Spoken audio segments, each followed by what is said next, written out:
नमस्कार दोस्तों, हमारी आज की कहानी है जालिम बहू। राम प्रकाश जी आंसुओं से भरी आंखें लिए हुए अपने कमरे में बैठे हुए थे और लगातार कमरे की दीवार पर लगी अपनी पत्नी की तस्वीर को निहारते जा रहे थे और अपनी पत्नी के साथ बिताए हुए सुहाने पलों को याद कर रहे थे।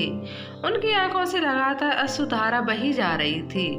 पत्नी के जाने के बाद उन्हें अपना जीवन जैसे बहुत बड़ा बोझ लग रहा था। आज सुबह ही राम प्रकाश जी की हालत खराब थी। उनके पेट में अचानक दर्द शुरू हुआ और उन्हें उल्टियां होनी शुरू हो गईं। शायद बासी खाना खाने के कारण उन्हें एसिडिटी हो गई थी। आज उनका बेटा विशाल भी जल्दी ऑफिस चला गया था। राम प्रकाश जी ने अपनी बहू को कहा, बहू जरा विशाल को फोन लगाकर घर बुला ले। मेरी हालत कुछ ज्यादा ही खराब लग रही है, शरीर में जैसे जान ही नहीं रही। राम प्रकाश जी का इतना कहने की देर थी कि बहू सुनीता तो जैसे उन पर चिल्लाने को तैयार थी। बाबूजी, आपको तो और कुछ काम है नहीं सिवा मेरे पति के खर्चे को बढ़ाने के। ऑफिस गए हैं वो और आपके लिए ऑफिस छोड़कर तो नहीं आ सकते ना। कितनी बार कहा है जितना खाना बचे उतना ही खाया करो। खाने में तो आप किसी चीज का परहेज करते नहीं, सारा दिन मुंह चलता रहता है आपका। बुढ़ापे में जीभ पर काबू नहीं रखोगे तो उल्टियां ही करोगे।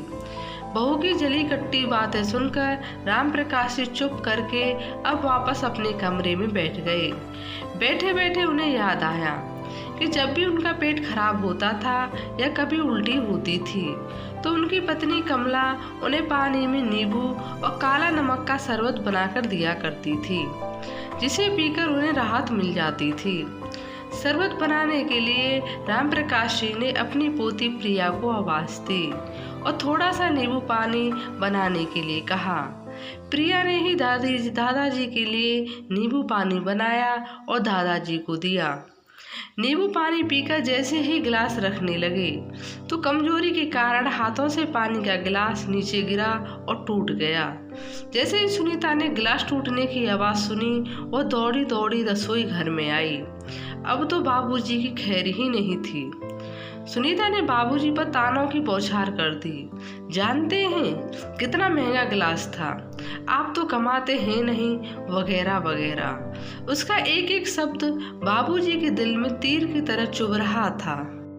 अब दोपहर के 3 बजने को आए थे और उल्टियां की वजह से बाबूजी का पेट बिल्कुल खाली हो चुका था और उन्हें बहुत जोर से भूख लग रही थी, लेकिन बहू से कहने की उनकी हिम्मत नहीं हो रही थी तो खुद ही उठे और रसोई से खाना लाने लगे। खाना लेकर अपने कमरे की तरफ बढ़े ही थे कि सुनीता ने रास्ते में ही उन्हें टोक दिया और बोली, यह क्या बाबूजी, अभी तो आपको उल्टियां हो रही थी और इतनी जल्दी आपको भूख भी लग गई। आपको क्या दिख नहीं रहा कि आपकी उल्टियां की वजह से इतनी गंदगी फैल गई है। जाइए और पहले वो गंदगी साफ कीजिए। कहते हुए सुनीता ने बाबूजी के हाथ से खाने की प्लेट छीन ली। भूख प्यास से तड़पते हुए राम प्रकाश जी केवल बहू की तरफ देखते ही रह गए। सुबह से शाम हो गई लेकिन राम प्रकाश जी के मुंह में एक रोटी का निवाला तक ना गया। शाम को जब उनका बेटा विशाल घर पर आया तो उसने पूछा, बाबूजी क्या बात है, आपकी तबीयत ठीक नहीं लग रही। राम प्रकाश जी ने उन्हें अपना हाल सुनाया तो विशाल बोला, तो आप मुझे बताते मैं आपको डॉक्टर के पास ले चलता। बेटा, वो बहू कह रही थी कि जैसे ही राम प्रकाश जी कुछ बोलने को हुए तभी उनकी बहू सुनीता उनकी तरफ देखकर घूमने लगी। राम प्रकाश जी वहीं चुप हो गई। बाबूजी, आप कुछ कह रहे थे, बोलिए ना, क्या बोलना चाहते थे आप। विशाल ने अपने बाबूजी से जानना चाहा। बेटा, मैं वो कह रहा था कि मेरी दवाई खत्म हो गई है, जब तुम कल शाम को ऑफिस से आओगे तो लेते आना। अरे बाबूजी, आपकी दवाई तो मैं 2 दिन पहले ही ले आया था, मैंने सुनीता को दे दी थी। सुनीता, तुमने बाबूजी को दवाई क्यों नहीं दी। विशाल ने अपनी पत्नी को आवाज लगाते हुए कहा। सुनीता दौड़कर आई और बोली, जी मैं वो काम में भूल गई थी, अभी लेकर आती हूँ। बाबूजी ने मुझे तो पूछा ही नहीं। अगले दिन सुबह विशाल उठा तो उसने देखा कि रसोई घर में बाबूजी बर्तन धो रहे हैं। विशाल ने कहा, बाबूजी ये क्या कर रहे हैं आप? तो बाबूजी बोले, अरे दिल बहलाने के लिए थोड़ा सा काम कर लेता हूँ, मैं अपनी खुशी से कर रहा हूँ। यह सुनकर विशाल चुप हो गया। जब विशाल तैयार होकर ऑफिस के लिए निकला तो सुनीता बाबूजी से बोली, अच्छा तो दवाइयाँ ना मिलने पर आप मेरी उनसे शिकायत कर रहे थे और आज उनके सामने ही बर्तन धोने शुरू हो गए। थोड़ी देर के लिए रुक नहीं सकते थे? दिखाना जरूरी था कि मैं आपसे घर का काम करवाती हूँ। तो ठीक है, आपकी आज भी खाने से छुट्टी। यह सुनकर राम प्रकाश जी बहू के आगे हाथ जोड़कर गिड़गिड़ाने लगे और बोले, बहू 2 दिन हो गए हैं मुझे खाना खाए हुए, भूख के मारे जान निकली जा रही है, खाने के लिए 2 रोटी तो दे दो। कहते हुए राम प्रकाश जी की आंखों से अश्रुधारा बहने लगी। सुनीता ने थोड़ी सी दया दिखाते हुए राम प्रकाश जी को रात की पड़ी बासी रोटी दे दी और साथ में उनके आगे चाय रखते हुए बोली, ये लो, आज तो आपकी रोटी और चाय दे रही हूँ, लेकिन आगे से अपने किसी से भी कोई भी शिकायत करने की कोशिश की तो आप अपना अंजाम सोच लीजिएगा। सुनीता तैयार होकर अपनी किटी पार्टी में चली गई। राम प्रकाश जी अपनी पत्नी की तस्वीर की तरफ देखने लगे और बोलने लगे, देख रही हो भाग्यवान, ऐसा खाना तो कोई किसी भिखारी को भी नहीं देता होगा। उनकी पत्नी को स्वर्गवासी हुए 6 महीने हो चुके थे और इन 6 महीने में बस वही जानते थे कि उन्होंने एक एक सांस किस तरह ली। खैर 2 दिन के भूखे थे तो राम प्रकाश जी पुरानी बासी रोटियों पर भी टूट पड़े। अगले दिन सुबह राम प्रकाश जी अपने बेटे से बोले, अरे बेटा देखना, यह मेरा चश्मा टूट गया है, शाम को जब तुम ऑफिस से आओगे तो इसे ठीक करवाते आना। अरे बाबूजी, आपका चश्मा तो बिल्कुल पूरी तरह से टूटा हुआ है। यह कहते हुए विशाल ने सुनीता को आवाज लगाई और कहा, कल बाबूजी को ले जाकर उनकी आंखें भी टेस्ट करवा देना और उनके लिए नया चश्मा भी बनवा लेना। सुनीता ने विशाल के सामने आज्ञाकारी बीवी बनते हुए हाँ में गर्दन तो हिला दी, लेकिन विशाल के जाते ही ज्वालामुखी की तरफ फट पड़ी। बाबूजी, आपको चैन नहीं आता क्या? रोज कोई ना कोई नया खर्चा लेकर बैठ जाते हो। अरे बहू, मुझे आंखों से कुछ नजर नहीं आ रहा था, इसलिए मैंने विशाल से कह दिया। वैसे तो तुम भी जानती हो कि मैं कोई फालतू का खर्चा नहीं करता हूँ।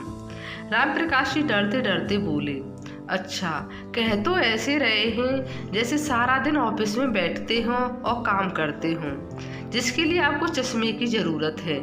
सारा दिन तो आप घर में ही पड़े हैं और रोटियां तोड़ रहे हैं। एक बात ध्यान से सुन लीजिए, अगर 2 वक्त की रोटी खानी है तो चुपचाप अपने कमरे में पड़े रहिए।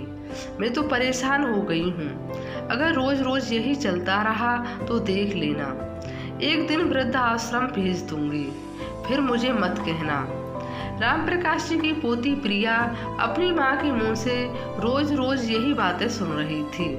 वो माँ के पास आई और बोली, माँ, आप दादाजी के साथ इस तरह से क्यों बोलती हो? पापा के सामने तो आपने कुछ नहीं कहते। यह सुनते ही सुनीता ने प्रिया के मुंह पर एक जोरदार थप्पड़ जड़ दिया और बोली, किसने सिखाई तुम्हें ये बातें?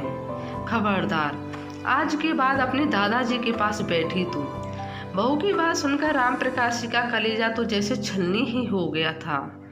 रोज रोज की इस चलनित भरी जिंदगी से राम प्रकाश जी की सहनशीलता जवाब देने लगी थी। वो अपने बेटे को सब कुछ बता देना चाहते थे, लेकिन केवल यही सोचकर चुप कर जाते थे कि वे अपने घर में झगड़े का कारण नहीं बनना चाहते और बेटे बहू का परिवार तोड़ना नहीं चाहते थे। राम प्रकाश जी बहुत सोच विचार में डूब चुके थे। क्या करूं, किसे कहूं? इन सब बातों का जवाब ही नहीं ढूंढ पा रहे थे। यह सब जानते थे कि अगर उन्होंने बेटे को सारी बात बताई तो वो बहू को नहीं छोड़ेगा।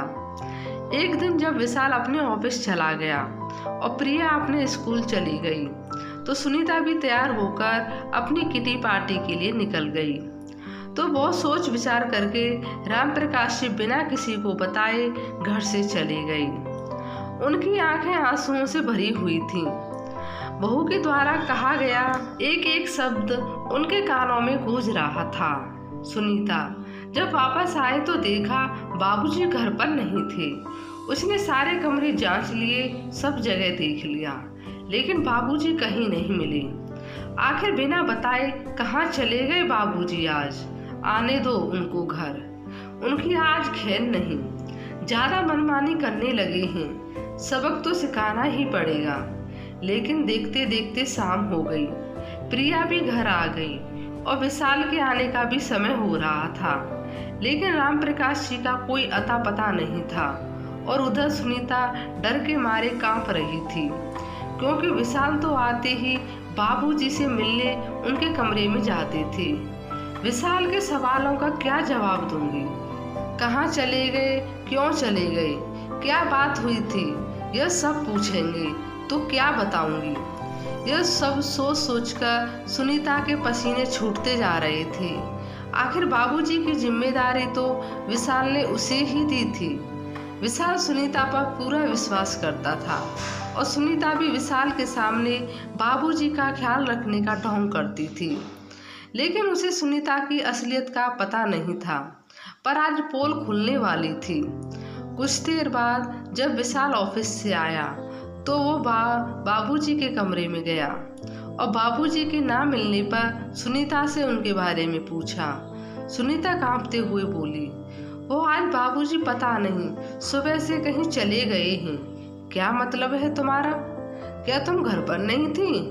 नहीं, मैं वो किटी पार्टी में गई थी। विशाल गुस्से में लाल हो गया। तुम और तुम्हारी किटी पार्टी। अगर मेरे बाबूजी को कुछ हो गया तो मैं तुम्हें छोड़ूंगा नहीं, तुमसे तो मैं बाद में निपट लूंगा। कहते हुए विशाल बाबूजी को ढूंढने के लिए बाहर निकल पड़ा। विशाल ने बाबूजी को आस पड़ोस में खोजा। जैसे ही पड़ोसियों को पता चला कि बाबूजी अपना घर छोड़कर निकल गए हैं तो उन्होंने चुप रहना उचित नहीं समझा। उन्होंने सुनीता की सारी पोल खोल दी कि कैसे सुनीता बाबूजी से काम करवाती थी और बर्तन साफ करवाती थी और बदले में उन्हें खाने के लिए 2 वक्त की रोटी भी उससे ना दी जाती थी। यह सुनकर विशाल पर तो जैसे कोई पहाड़ टूट पड़ा। उसे वो पल याद आने लगे जब बाबूजी उसे कुछ कहना चाहते थे पर रहते रहते बीच पर रुक जाते थे। शायद सुनीता के डर के कारण ही बाबूजी कुछ बोल ना पाए थे। कितना अनजान और कितना लापरवाह था मैं, जो सुनीता पर आंखें बंद करके विश्वास किया और अपने बाबूजी की भावनाओं को समझ ना सका। कहते हुए विशाल बाबूजी की खोज में दौड़ने लगा। अचानक उसे ख्याल आया कि बाबूजी अपने गांव जाने के लिए निकले होंगे और हो ना हो रेलवे स्टेशन पर ही मिलेंगे। विशाल दौड़ते दौड़ते रेलवे स्टेशन तक पहुंचा, लेकिन वहां जाकर भी उसे बाबूजी कहीं नहीं दिखे। वो थक हार कर प्लेटफॉर्म पर बैठ गया और सामने ही देखा कि बाबूजी भी प्लेटफॉर्म पर ही बैठे हुए हैं और लगातार आंसू बहा रहे हैं। उन्हें रोता देखकर विशाल को अपने दिल पर 100 छुरियां चलने बराबर दर्द महसूस हुआ। जो बाबूजी कभी आत्म स्वाभिमान के साथ रहा करते थे, वो आज मेरे कारण इस अवस्था में पहुंच गए हैं। विशाल भागकर अपने बाबूजी के पास पहुंचा। बाबूजी को देखकर उनके गले लग पड़ा और फूट फूट कर रोने लगा। बेटे को देखकर राम प्रकाश जी भी अपने आप को संभाल ना पाए और अपने दिल का गुब्बार बेटे के आगे उन्होंने खाली कर दिया। पिताजी, मैं सब जान गया हूँ कि सुनीता ने आपके साथ कैसा व्यवहार किया, आप पर कितना अत्याचार किया, लेकिन आप आज तक चुप क्यों थे? यह भी मैं जान गया हूँ। आज तक जो हुआ सो हुआ, आज के बाद ऐसा नहीं होगा। सुनीता ने आपको जो जख्म दिए हैं उसे एक एक का हिसाब तो उसे देना ही पड़ेगा। पिताजी, अब आप मेरे साथ घर चलें। विशाल अपने बाबूजी का हाथ पकड़कर घर की तरफ लेकर जाने लगा तो राम प्रकाश जी ने घर जाने से मना कर दिया। नहीं बेटा, मैं तुम्हारे और बहू के झगड़े का कारण नहीं बनना चाहता। मैं चाहता हूँ कि तुम दोनों सुखी रहो। मेरा आशीर्वाद सदा तुम्हारे साथ है, पर मैं घर वापस नहीं जाऊंगा। विशाल किसी तरह बाबूजी को मनाकर घर वापस लेकर आया। घर आते ही सुनीता को देखकर विशाल का खून खौल गया। विशाल ने सुनीता से कोई सवाल नहीं किया, न ही उसे कुछ बोलने का मौका दिया। आते ही उसके मुंह पर 4 थप्पड़ जड़ दिए। आज यह नज़ारा उनके पड़ोसी भी देख रहे थे, पर किसी ने आकर विशाल को रोका नहीं। विशाल का गुस्सा देखकर सुनीता के होश ही उड़ गए थे। उसका चेहरा गुस्से में लाल हो गया था और वह आज सुनीता को नहीं छोड़ने वाला, यह साफ साफ नजर आ रहा था। जलील औरत, मैं तो तुझ पर विश्वास किया था, अपने बाबूजी को तेरे हवाले छोड़ा था और तूने मेरे विश्वास का गलत फायदा उठाया। मैं तो यही सोचता था कि मेरे बाबूजी घर पर रहकर बहुत खुश हैं, लेकिन नहीं, तुमने तो उनका जीना बदतर कर दिया और मेरे सामने उनका ख्याल रखने का ढोंग करती थी। जितना दुख तुमने मेरी बाबूजी को दिया है, उसे तो मैं ब्याह समेत तुझे वापस दूंगा। तुम अभी इसी वक्त मेरे घर से बाहर निकल जाओ। विशाल ने सुनीता के मायके में फोन लगाया। उसकी माँ को बोला कि आज से मैं आपकी बेटी से सारे रिश्ते खत्म करता हूँ। आइए और अपनी बेटी को ले जाइए, मुझे इसकी कोई आवश्यकता नहीं है। और हाँ, मेरी बेटी प्रिया मेरे साथ रहेगी। तलाक का नोटिस मैं आपके घर पहुंचा दूंगा। विशाल ने जो किया वो देखकर सुनीता हक्की बक्की रह गई। राम प्रकाश जी बोले, बेटा गुस्सा शांत करो और मेरी बात ध्यान से सुनो। तुम्हें मेरी वजह से अपनी पत्नी से रिश्ता नहीं तोड़ना चाहिए। अब तुम पति पत्नी ही नहीं, माँ बाप भी हो। सोचो तुम्हारी बेटी पर क्या गुजरेगी। मेरा क्या है, मैं तो कहीं भी रह लूंगा। नहीं बाबूजी, यह घर मुझसे पहले आपका है। इस घर के मालिक आप हो और यह घर आपसे कोई नहीं छीन सकता।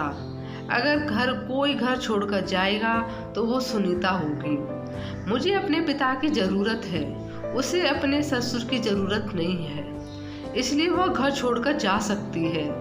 यह कहकर विशाल ने सुनीता के कपड़े बैग में पैक करने शुरू कर दिए। सुनीता जोर जोर से रोते हुए बाबूजी के पैरों में गिर पड़ी और माफी मांगने लगी। बाबूजी, मुझे बहुत शर्म आ रही है। मैं आपके साथ बहुत बुरा व्यवहार किया। यह भी नहीं सोचा कि माँ के जाने के बाद आप कितना अकेला महसूस करते होंगे। आज मैं अपने किए पर बहुत शर्मिंदा हूँ। आज सुनीता उन्हीं बाबूजी से अपने किए के कर्मों की माफी मांग रही थी, जिनके साथ कभी नौकरों की तरह व्यवहार किया करती थी। राम प्रकाश जी बहू से बोले, बहू, विशाल मेरा इकलौता बेटा है और मैं उसके जीवन में कभी दुख नहीं देखना चाहता। जो हो गया सो हो गया, लेकिन मैं अपने बेटे का घर टूटते हुए नहीं देखना चाहता, इसलिए मैंने तुझे माफ कर दिया। देख निर्लज्ज, मेरे बाबूजी का दिल कितना बड़ा है। तूने इन पर कितने जुल्म ढाए, फिर भी इन्होंने तुझे माफ कर दिया। उसी दिन से बहू के व्यवहार में जमीन आसमान का परिवर्तन आ गया। अगले दिन सुनीता बाबूजी के कमरे में आई और बोली, बाबूजी आपकी चाय रखकर सुनीता ने बाबूजी का आशीर्वाद लिया। आज बाबूजी अपनी पत्नी की तस्वीर के सामने सुकून से बैठे थे और खूब सेवा करवा रहे थे। आज उनकी सारी चिंताएं दूर हो गई थीं। उनकी पत्नी की मृत्यु के बाद आज पहली बार ऐसा हुआ था कि वह सुकून की सांस ले पा रहे थे और यही दुआ कर रहे थे कि भगवान हर माता पिता को विशाल जैसी औलाद दे। आपको ये कहानी कैसी लगी, लाइक और कमेंट करके ज़रूर बताएं और चैनल को सब्सक्राइब करना बिल्कुल भी ना भूलें। धन्यवाद।